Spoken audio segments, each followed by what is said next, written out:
Je vous salue vous tous. Je m'appelle Isaac Massano Diatta. Je suis professeur de PES, sortant de l'INSEPS. Je sers à Matam. Je sers à Matam dans un village appelé Bokidjawe. Mais je suis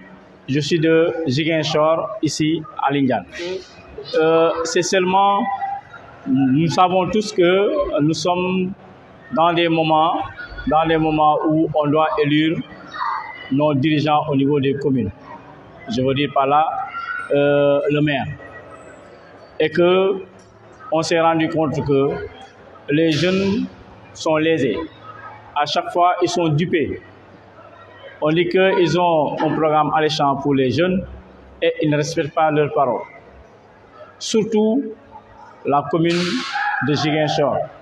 et plus particulièrement Lindiane. Parce que Lindiane fait partie des quartiers qui ont une popularité, des électeurs partout où on peut espérer avoir quelque chose pour l'électorat. Donc du coup, ils ont toujours biaisé l'objectif et ils ne respectent pas leurs paroles. Donc c'est pour cela que nous avons décidé de créer ce mouvement pour être l'un des compétiteurs à la mairie de Ziguinchor. Ils ont failli à leur mission parce que c'est une habitude. Ils nous disent des choses et ils ne tiennent pas parole. Et malheureusement, ils n'ont pas honte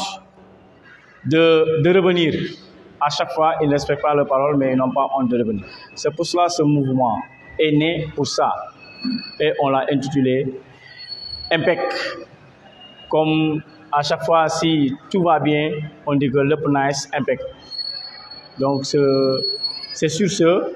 qu'on a donné le nom de Impec en se basant sur le mouvement. Et on se base aussi sur l'éducation. Parce qu'on se base beaucoup plus sur l'éducation parce que il y a beaucoup de choses qu'on a perdues, des valeurs. Si on va jusqu'à nos dirigeants, nos autorités ne respectent pas leurs paroles. Si je prends l'exemple du maire, lui qui nous avait fait croire que lui, il respecte la population. Et voilà, il ne l'a pas fait. On l'y a appelé et qu'il a rejoint le camp de la majorité. L'axe, on l'a dit tout à l'heure, c'est surtout sur l'éducation, le sport, la culture, l'agriculture, mais aussi le développement. Parce que nous sommes tous des agents de développement. Et aussi la santé. Maintenant, pour la santé aussi, on doit se baser sur deux piliers. Sur le sport et l'alimentation. Et l'alimentation, qu'est-ce qui pourra nous faire de telle sorte que nous ayons une bonne alimentation? Il nous faut se baser sur le bio. Si on se base sur le bio, ça va influer forcément sur l'éducation, sur la santé. Donc, ce sont les axes dont on s'est dit qu'on va se baser. On fera de tout notre possible pour aussi donner des bourses aux étudiants pour qu'ils aillent étudier à l'extérieur ou bien d'être formés ici et ils reviennent servir leur communauté parce qu'on a pris l'argent du contribuable de cette commune pour payer leur formation. Donc, du coup, il faut qu'ils rendent l'ascenseur. Le waral rencontre bi ci foyer Lindiane dañoo xam ni ki temps yi ñu ngi waajal élection mairie yi comme ñu ngi waajal élection mairie yi et que saa su ne dañuy dig dara duñ ko def waxatuma la ñun waa Lindiane te xam ne ni ki Lindiane dafa bokk ci électorat bu am doole et que comme gars yi chaque fois dañuy nax ñu on s'est dit que comme léegi nii la ñun dañuy jéem a dem bokk ci jongante bi lu ñu am jël parce que wóolu nañ suñu bopp ay ndaw ñoo nekk ak ñun d'autant plus que ñun ñii ay ndaw lañu donc dañuy ne dañuy engagé comme ni ma koy waxoon sànq ci français bi ma doon def sama exposé dama ne xalaat boo mënut a gis au début boo ko waxee nit dalee ree boo ñëwee ba ci kanam nga gis ni ki ñu ne kii lu may wax ne ko am na solo de ñu commencé ko xeex mais boo yàggee ñu ko doon xeex noonu ñooy mujjee ñëw dellu si doon xaritam di ko tàgg di wax dara donc du coup pour le dire c'est au début c'est ridicule après c'est dangereux après ça devient évident. dañuy fay seen mission bu baax surtout si jeunesse bi parce que bu ñu xoolee ce qui s'est passé hier au stade Lignane dafa waroon jouer ñu interrompre match bi sous prétexte il y a pas de sécurité à Lignane ma ne nag loolu nag dafa jéggi dayoo loolu moo tax ma ne préfet bi na bàyyi xel ci décision yu muy jël parce que balaa ngay jël décision déglul information yu bëre il faut avoir beaucoup d'informations avant de prendre une décision parce que sinon boo basé aussi waxu benn nit ba nga ñëw jël décision ba nga xam ne c'est impopulaire tu crées des problèmes entre les jeunes parce que loolu may wan ni ki ñoom jeune bi amul leen benn njëriñ te Lignane au fait Ziguinchor benn activité lañu am mooy sport bi nawetaan bi la léegi le fait que moom mu ne dafay arrêté match yi dafa fàtte ni ki day yàqal borom kaar yi day yàqal borom jakartamaan yi day yàqal ñuy ñëw di jaay parce que ñooñu dañuy ñëw daan seen doole pour mën a dundal seen njaboot bu yàqee match yi ñooñu lu ñu doon dundal seen njaboot dafay wàññeeku dañu obligé dem feneen pour di ko uti ji donc loolu moo tax ma ne ñoom ils n'ont pas de souci par rapport à la jeunesse. waaw comme ni ma ko waxoon sànq si éducation si la bokk mais si mbirum emploi certes am na ñeneen day ne non mairie mënu créer emploi si ça dépend si programme yu muy def yu muy mettre en place il faut toujours travailler ak le privé donc dafay nekk public privé am na ñoo xam ne ay moyennes entreprises lañu petite et moyenne entreprise ñu ngi commencé mais am na lu leen manqué mais mairie bi na ñëw mu dooleel leen bu leen doolelee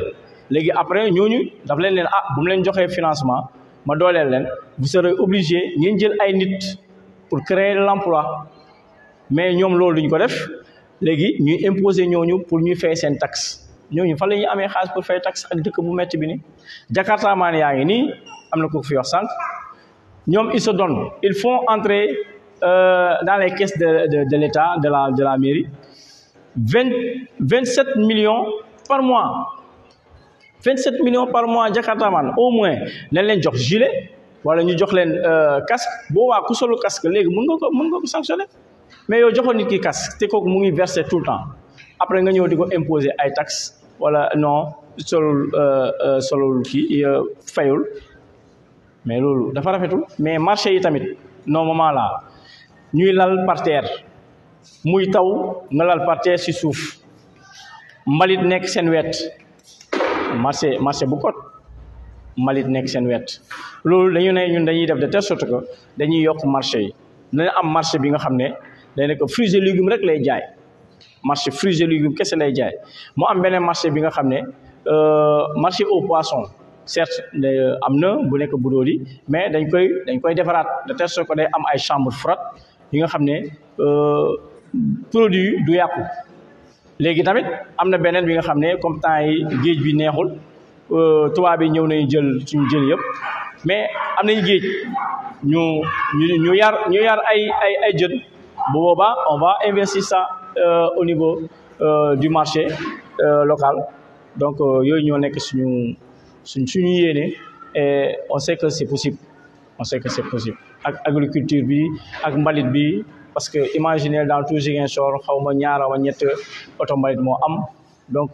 c'est vraiment désolant nii lañu obligé di lakk mbalit te ku lakk mbalit actuellement 21e siècle képp ku lakk mbalit da nga lakk xaalis parce que mbalit boobu xaalis la xaalis bu weex tàll mën nañ ko defaree tali pavé yi mën nañ defaree ay chaise mën nañ defar compost pour que ñu mun a financer ñu def ko si tool yi ñu mun a am un produit sain pour que ñun suñu yaram mun a baax donc loolu yëpp dafa bokk si suñu projet yoo xam ne dañ ko mën a bëgg a mettre en valeur ak tamit sport bi développer le sport sans oublier le mouvement Haalpulaar pour l'éducation mais aussi les sports de combat loolu moom dama koy wax di ko waxaat le sport de combat dañ leen fàtte dëgg dañ leen sax faale dañuy dem compétition Dakar sax duñ leen sax dimbali pour passe te loolu du yoon et que y a des champions day am ñoo xam ne dañuy dem ba champion Coupe d'Afrique donc ñun ñëpp dañ leen war a dooleel pour que ñu préparer benn année bu ñëw ñu organiser les Jeux olympiques ici à Ziguinchor et que aussi ça c'est pour le long terme le moyen terme ñu def de telle sorte que mu am ay ndaw Ziguinchor yoo xam ne dañuy am médaille d'or sur les compétitions au niveau des Jeux olympiques